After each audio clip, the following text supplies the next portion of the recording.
would say that we seem to be in a tensional situation whereby we give leadership to a southern government, for instance now President Ruto's government, and we expect total changes in a year or 2 years.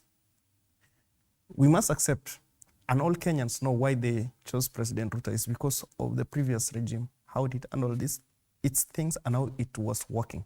If the previous regime of President Uhuru, in his last time doing things, was okay, Raila would be elected the president of Kenya. But now that they chose to elect President Ruto, means they were not satisfied with how it was being run. It means there are mistakes that this government inherited. And therefore, today, you cannot get a government and imagine everything is going to turn within 1 year or 2 years. What happened is, today, people chanting, Ruto must go, are in a tension mood.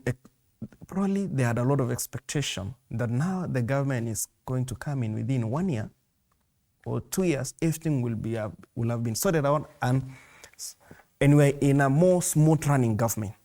The issue is that every time you go into the presidency or you take in the leadership and you begin taking steps to make things work, you must follow the procedure of constitution. There must be a constitutional process. And therefore, it's going to take time for Kenyans or any citizen to feel the impact of it. Because if you study, this Ruto must go, they pick up an issue because there's no perfection in government. There are many things that the government has done so well. And upon there's anything wrong that today has not been delivered well, like what we have on the headlines today, like the issue of Mitumba, somebody will pick it up and run with it and forget any other good that the government could have delivered. But one thing we want to discuss is this. Are we here to play activism to fight the government, or we want to partner with the government we elected and see, oh, now we can work?